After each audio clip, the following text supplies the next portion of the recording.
Hej miq, shpresoj të jeni mirë. Sot kam mbledhur 3 nga këshillat më të mira shëndetësore që kemi diskutuar gjatë vitit 2024 dhe dua t'i ndaj me ju. Fillojmë pa humbur kohë. A e dinit se ka një ushqim në tokë që nuk prishet kurrë? Konsiderohet ushqimi i parë i njerëzimit i ofruar nga natyra, aq i çmuar sa që romakët e lashtë e quanin madje vesa e perëndive. Protagonisti i sotëm është mjalti i ëmbël dhe ushqyes. Mjalti prodhohet nga bletet nga nektari i luleve, duke na dhuruar jo vetëm sheqer, por edhe aminoacide, vitamina, minerale si hekuri dhe zinku dhe antioksidantë. Përveç se është një ëmbëlsues natyral, mjalti ka veti antiinflamatore dhe antikancer dhe është veçanërisht i njohur për përfitimet e tij imunitare. A e dinit se ka mbi 320 lloje mjalti në të gjithë botën? Lloji i mjaltit ndryshon sipas luleve që vizitojnë bletet, duke përfshirë mjaltin e akacias, të kolzës, të gështenjës, të manukës dhe mjaltin e luleve të fushës. Ka gjithashtu edhe mjalt nga bletë të ushqyera me sheqer, i njohur si mjalt artificial. Për të prodhuar vetëm 1 kilogram mjalt, bletët duhet të vizitojnë 6 milion lule.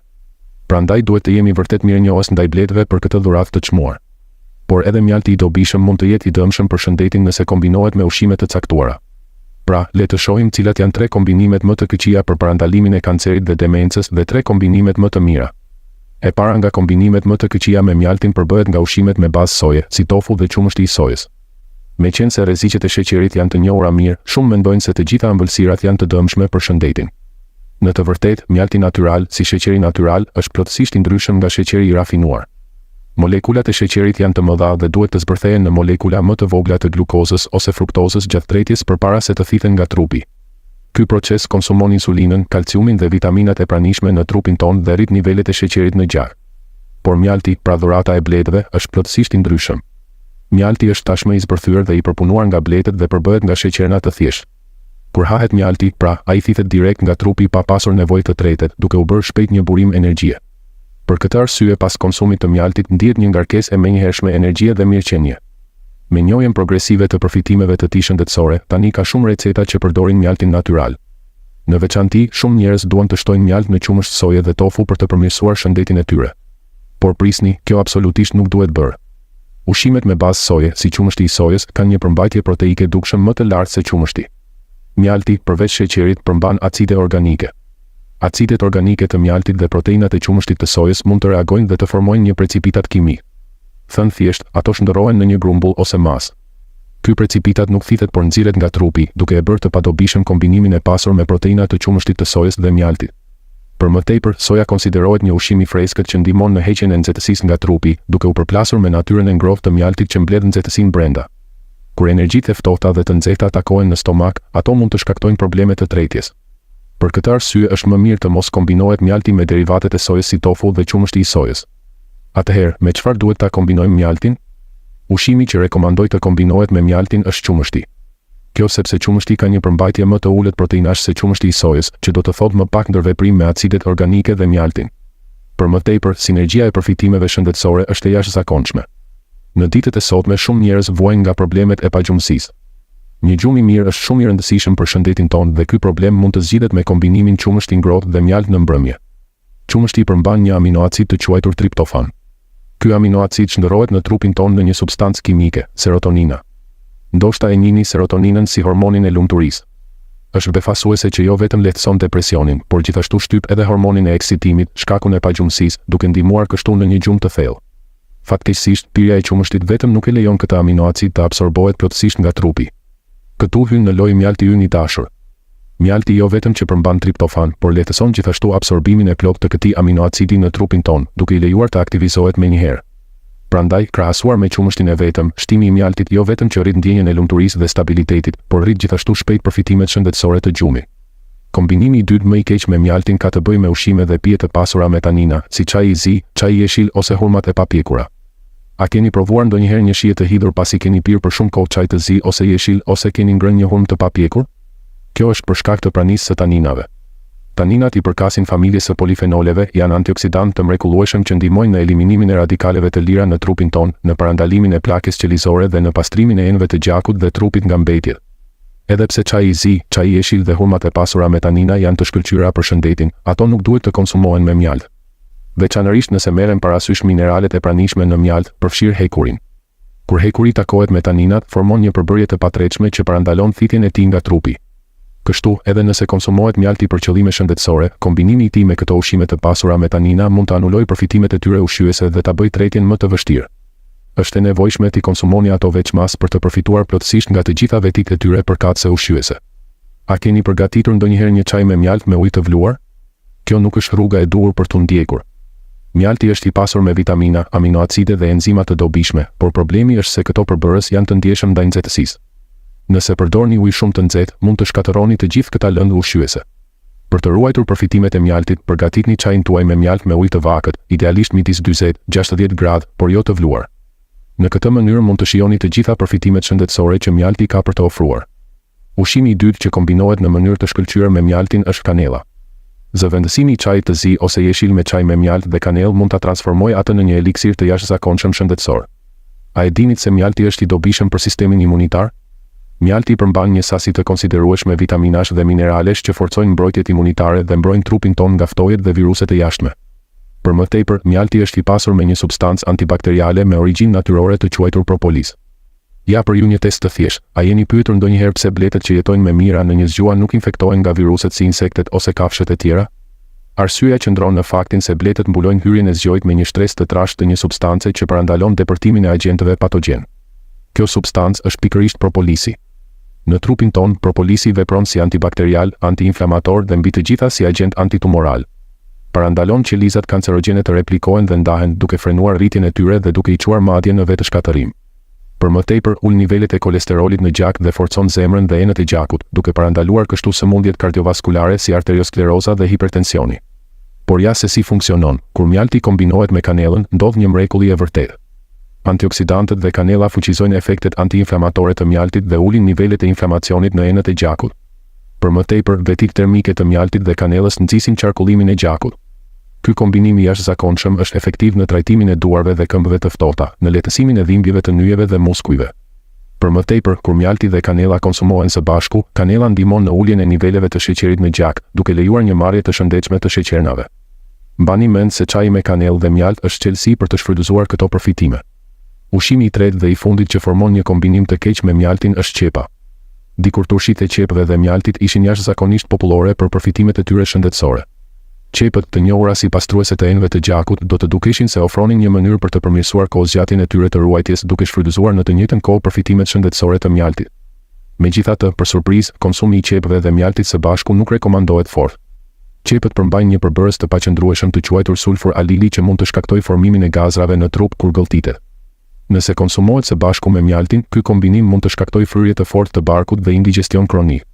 Për më tepër, mund të ndikojë negativisht edhe në shikimin, kështu që këshillohet kujdes. Vitaminat dhe substancat fitokimike të qepës frenojnë aktivitetin e enzimave të shëndetshme dhe të mjaltit.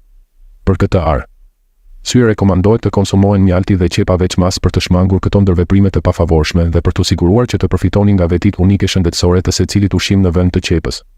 Ushqimi i tretë dhe më i mirë për të konsumuar me mjaltin është repa. Shumë njerëz mund të vuajnë nga ftoja dhe është mjaft sfiduese të përballesh me kollën dhe mukozën. Kolla është e dëmshme për mushkëritë dhe mund të dëmtojë fytin. Për më tepër, prania e mukozës së bollshme mund të lehtësojë përhapjen e viruseve, prandaj është e rëndësishme të gjeni një metodë të mirë për ta luftuar atë. Një zgjidhje fantastike për kollën, mukozën dhe forcimin e sistemit imunitar është mjalti me repë.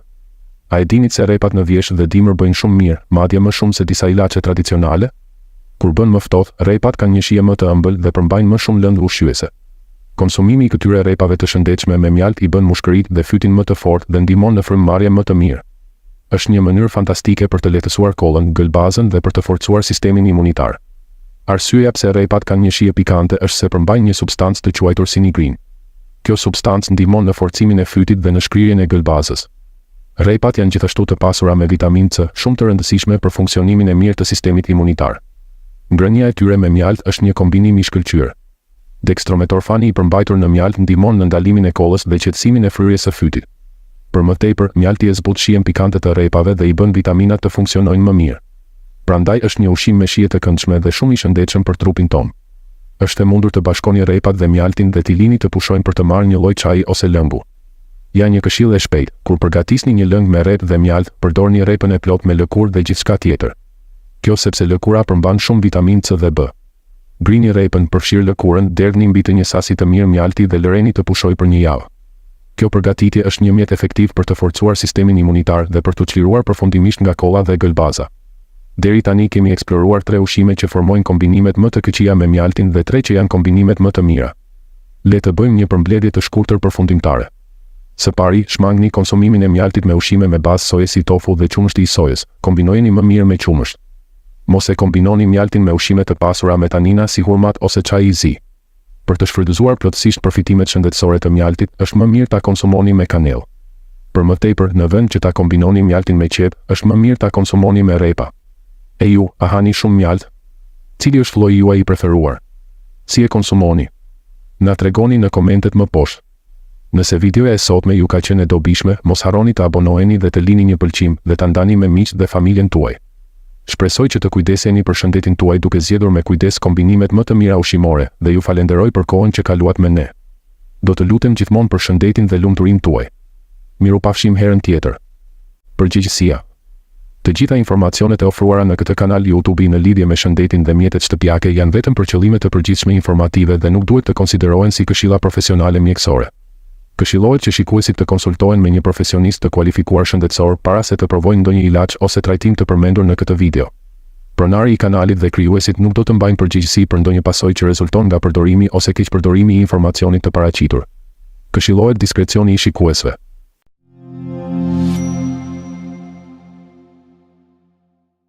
A e dini se pirja e kafes me ushqime të caktuara mund të rrisë rrezikun e demencës dhe kancerit? Disa ushqime shoqërohen mirë me kafen, ndërsa të tjerat nuk janë ideale për parandalimin e këtyre sëmundjeve. Unë do t'ju tregoj se cilat janë 3 ushqime që shkojnë më mirë me kafen dhe cilat ushqime duhen shmangur.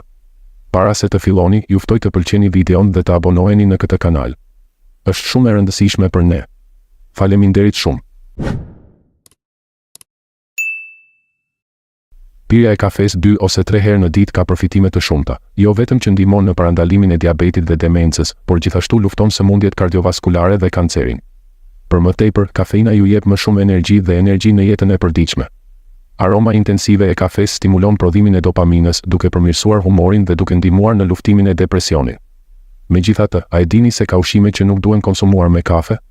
Tani do të shqyrtojmë 3 kombinimet më të këqija të ushqimeve që duhen shmangur dhe 3 më të mirat që promovojnë një jetë më të gjatë dhe më të shëndetshme. Si fillim, pijet me kafe tepër të ëmbëlsuara, si latte me vanilje, janë ndër zgjedhjet më të këqija. Sa prej jush pinë një nga këto pije pas një vakti? Përveç kafes, ato përmbajnë shumë kremra me sheqer dhe përbërës artificial. Problemi kryesor është sheqeri i tepërt, siç e dini, sheqeri nuk është i mirë për shëndetin tonë. Pse pijet e kafes me sheqer janë kaq të dëmshme? Kryesisht sepse konsumohen pas vakteve. Imagjinoni, pasi të keni ngrënë karbohidrate dhe sheqerna, e trajtoni veten me një kafe të mbushur me sheqer. Kjo çon në një rritje të rezistencës ndaj insulinës dhe një akumulim të sheqerit në gjak. Mbetjet e sheqerit shkaktojnë inflamacion në enët e gjakut përmes glicinës dhe kjo mund të çojë në sëmundje të kancerit. Nëse mëlçia kontaminohet, mund të shkaktojë sëmundje të mëlçisë yndyrore. Megjithatë, nëse prek trurin, mund të shkaktojë çmenduri duke dobësuar hipokampusin, i cili menaxhon kujtesën. Për më tepër, diabeti, obeziteti dhe hipertensioni janë të lidhura me rritjen e rezistencës ndaj insulinës. Dhe kjo nuk është e gjitha, një problem tjetër është kremi pluhur i cili jep një shije intensive. Yndyrnat që përmban transformohen lehtësisht në yndyrë të brendshme. Pra, pirja e kafes së ëmbël pas ngrënies është e keqe për kolesterolin dhe belin.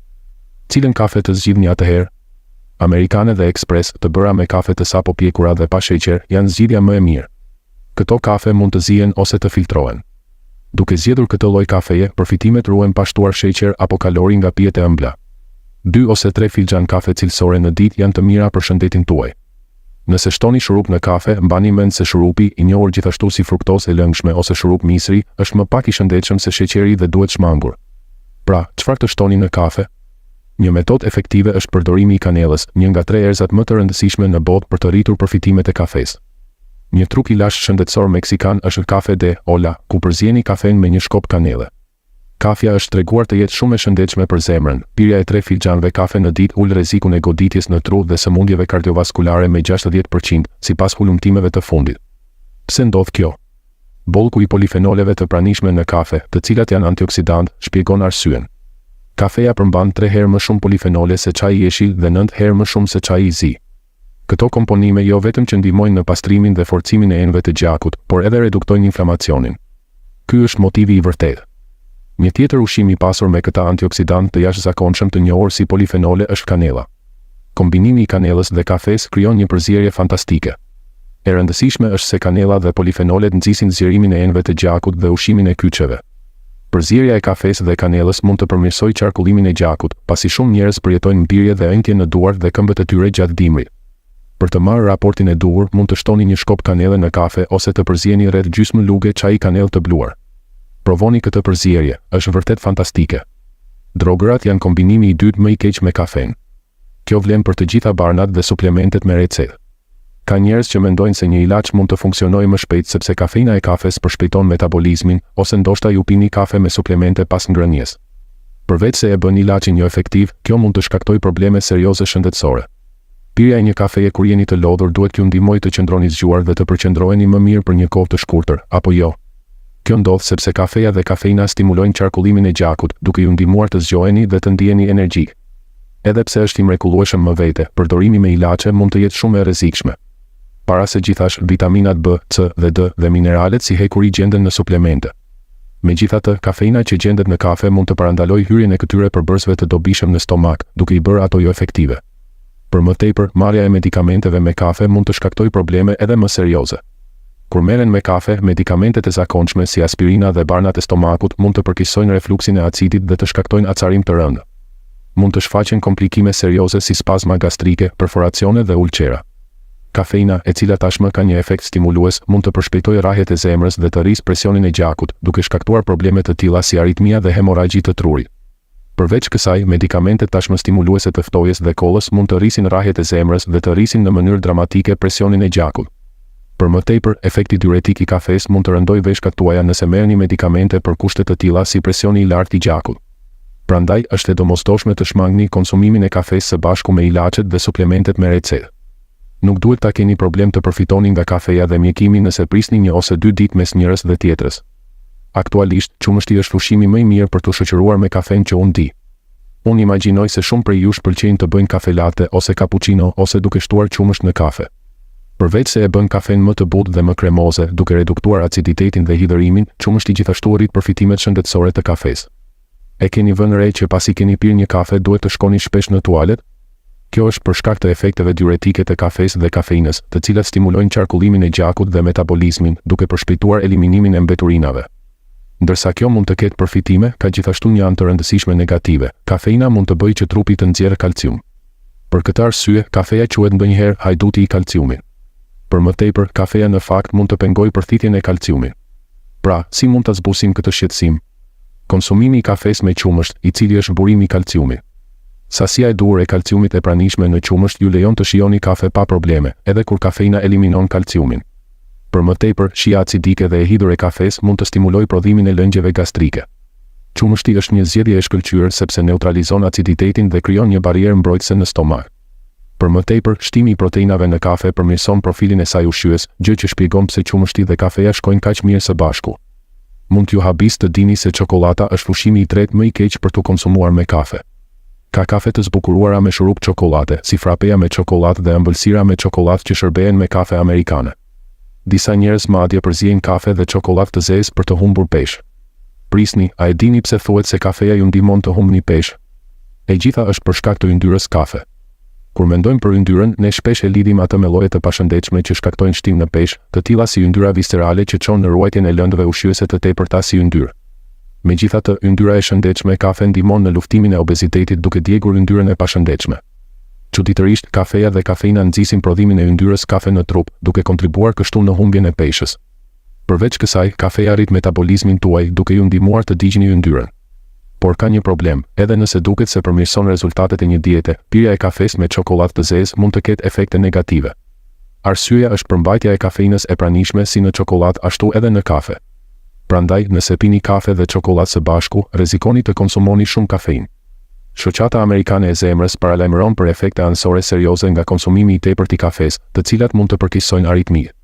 Për këtë arsye, këshillohet që kafeja dhe çokolata të pihen veçmas. Pra, cilat ushqime kombinohen mirë me kafen tuaj? E fundit dhe e treta, kombinimi më i mirë me kafen që ju rekomandoj është ai me arra. A e dini se pirja e kafes ndihmon në mbrojtjen e trurit tuaj dhe parandalimin e demencës?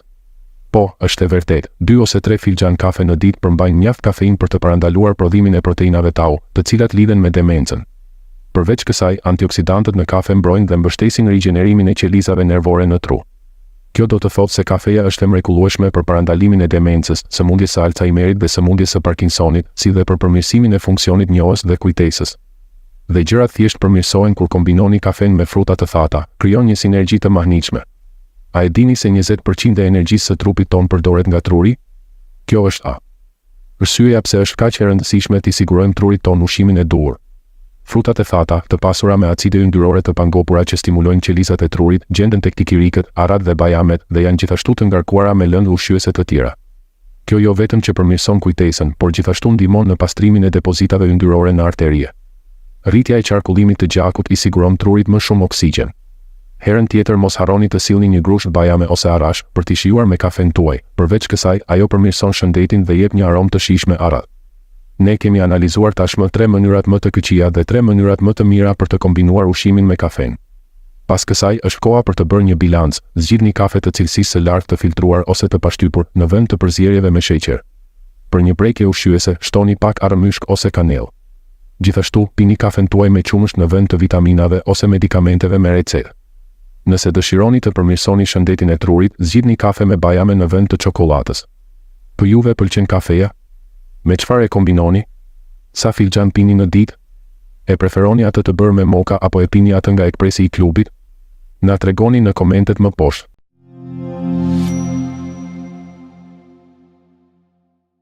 A e dini se konsumimi i kësaj me banane mund të dëmtojë shëndetin tuaj?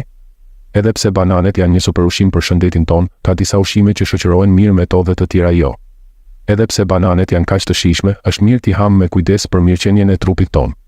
Prandaj përgatita këtë video për ju, për të mbrojtur shëndetin dhe sistemin tuaj imunitar, do t'ju tregoj 3 kombinimet më të këqija ushqimore me banane dhe 3 më të mira. Sidoqoftë, fillimisht ju lutem të pëlqeni videon dhe të abonoheni në këtë kanal. Është shumë e rëndësishme për ne. Faleminderit.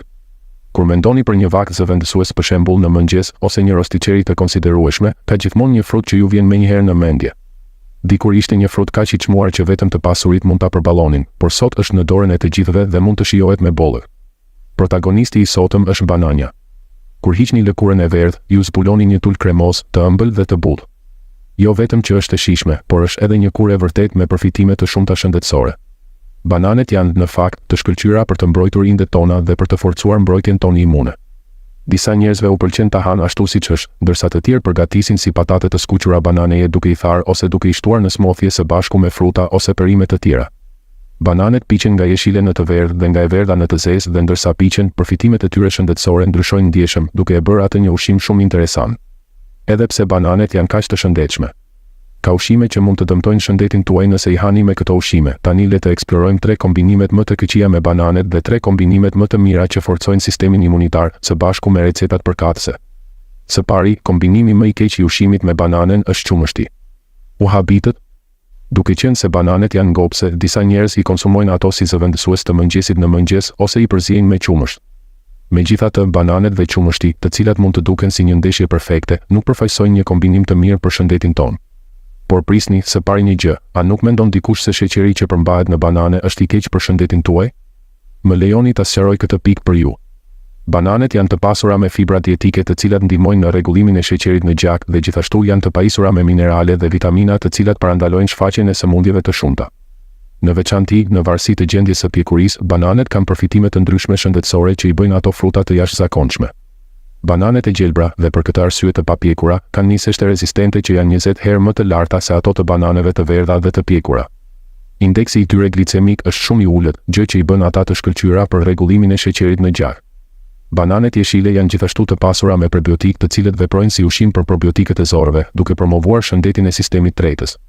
Nga ana tjetër, ndërsa bananet piqen dhe zverdhen, ato bëhen më të ëmbla dhe përmbajtja e tyre e sheqerit rritet. Në veçanti, ato janë të pasura me antioksidant, vitamin B dhe vitamin C. Së fundi, kur ato bëhen shumë të pjekura dhe shfaqen njolla kafe, ato janë të pasura me antioksidant të cilët kundërveprojnë formimin e sëmundjeve. Nëse mungojnë vitaminat dhe mineralet që përmbajnë bananet e verdha, këto njolla kafe pasurohen me substanca mbrojtëse që forcojnë aftësitë e qelizave të bardha të gjakut. Prandaj, bananet jeshile janë të shkëlqyera për parandalimin e diabetit dhe për ata që ndjekin një dietë, falë indeksit të tyre të ulët glicemik. Nga ana tjetër, bananet e verdha janë të pasura me vitamina dhe antioksidant dhe së fundi bananet ngjyrë kafe janë ushqimet më të përshtatshme për të na mbrojtur nga sëmundjet. Megjithatë, mund të jeni të shqetësuar se sheqernat natyrale në banane mund të rrisin sheqerin në gjak. Ja zgjidhja, qumështi kur konsumohet së bashku ul nivelin e sheqerit në gjak fal pranisë së laktozës, e cila e bën atë një kombinim të ekuilibruar. Për më tepër, bananet janë të pasura me magnez dhe, çuditërisht, kur konsumoni magnez nga bananet së bashku me qumështin, ndihmon trupin tuaj të absorbojë plotësisht kalciumin dhe qumështin. Por për fat të keq, të gjitha këto përfitime balancohen nga problemet që kombinimi i qumështit me banane mund t'i shkaktojë stomakut.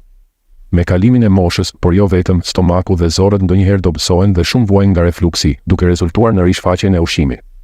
Në veçanti, mund të ndodhë që të ndjeni siklet sikur bananja të ishte ngulur pasi e keni ngrënë për t'u ngopur.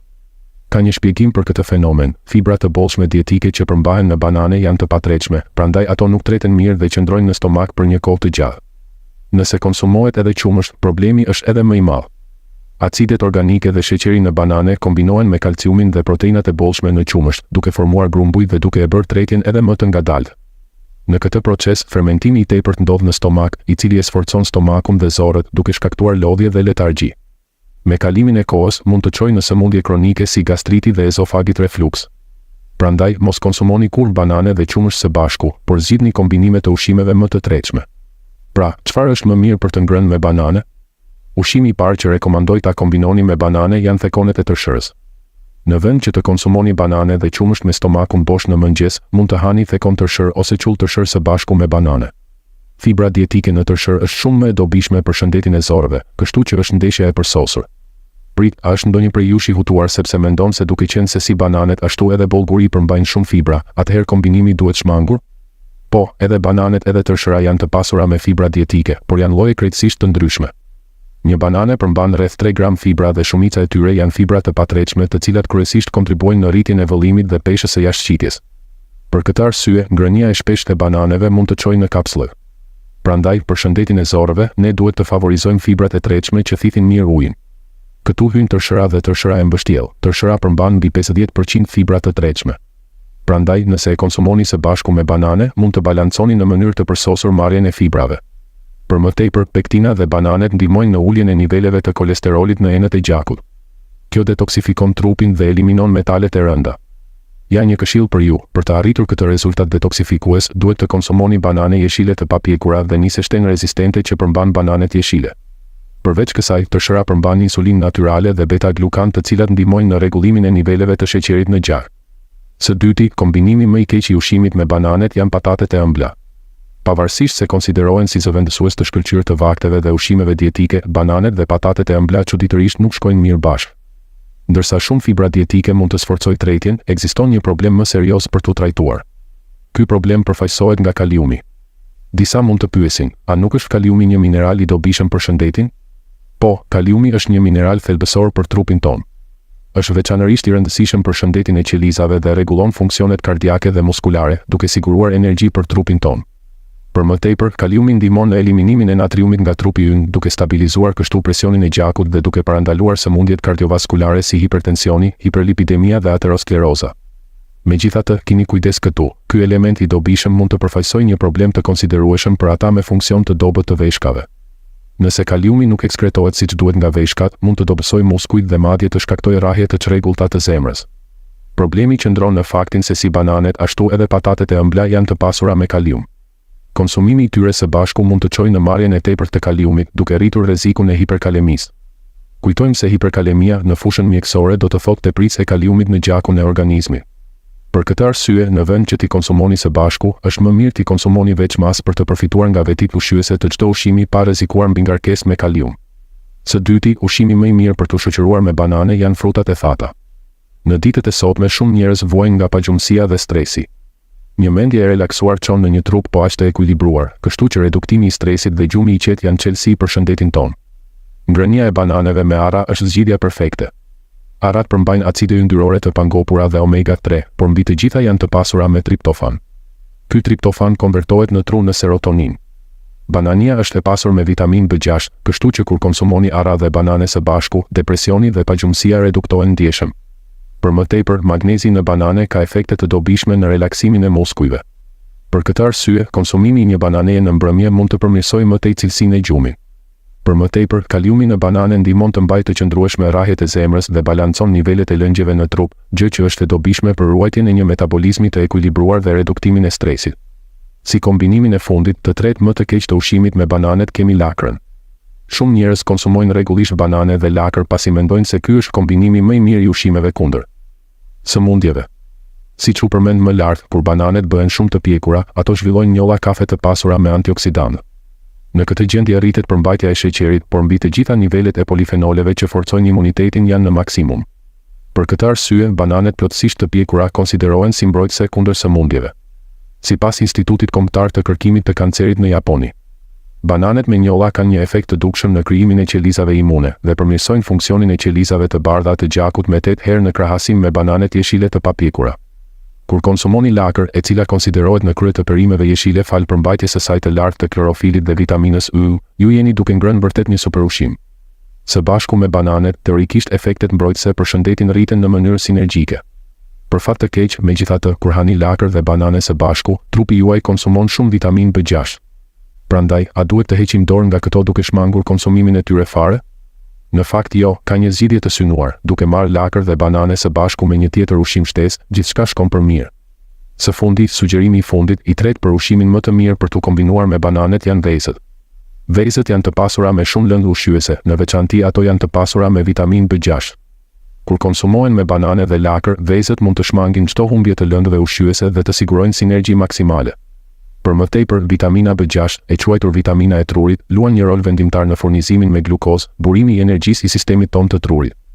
Për më tepër, kur konsumoni vezë, të konsideruara si një nga ushqimet më ushqyese nga të gjithë, së bashku me bananet, çdo boshllëk proteinik dhe ushqyes plotësohet në mënyrë perfekte. Nëse konsumoni banane vetëm si vakë zëvendësues të mëngjesit për ata me veshka të brishta, përmbajtja e magnezit mund të tendosë sistemin nervor, duke përkeqësuar presionin e gjakut. Por nëse konsumohet me vezë, balancon ekuilibrin e përsosur ushqyes, duke ju lejuar të mbusheni me energji dhe të riktheni gjallërinë pa shqetësime dhe shpejt. Deri tani kemi shqyrtuar 3 kombinimet më të këqija dhe 3 ushqimet më të mira për të shoqëruar me banane. Le të përmbledhim shkurtimisht. Fillimisht, në vend që të konsumoni banane me qumësht, konsumojini ato me tërshër ose thekon tërshër. Së dyti, duke qenë se bananet janë të pasura me kalium, shmangni kombinimin e tyre me patate të ëmbla dhe zgjidhni fruta të thata. Së fundi, mos harroni të kombinoni bananet jo vetëm me lakër, por edhe me vezë. Po ju, a hani shpesh banane? Si hani ato? Të gjelbër, të verdh apo shumë të pjekur? A i përdorni ato në ndonjë recetë të veçantë? Na tregoni në komentet më poshtë. Nëse videoja e sotme ishte e dobishme për ju, mos harroni të abonoheni dhe të lini një pëlqim dhe ta shpërndani atë me miq dhe familjen tuaj. Shpresoj që të mund të kujdeseni për shëndetin tuaj duke zgjedhur me kujdes kombinimet më të mira me banane dhe ju falenderoj shumë që kaloni kohën tuaj me ne. Përgjegjësia. Të gjitha informacionet e ofruara në këtë kanal YouTube në lidhje me shëndetin dhe mjetet shtëpiake janë vetëm për qëllime të përgjithshme informative dhe nuk duhet të konsiderohen si këshilla profesionale mjekësore. Këshillohet që shikuesit të konsultohen me një profesionist të kualifikuar shëndetësor para se të provojnë ndonjë ilaç ose trajtim të përmendur në këtë kanal. Pronari i kanalit dhe krijuesit nuk do të mbajnë përgjegjësi për ndonjë pasojë që rezulton nga përdorimi ose keqpërdorimi i informacionit të paraqitur.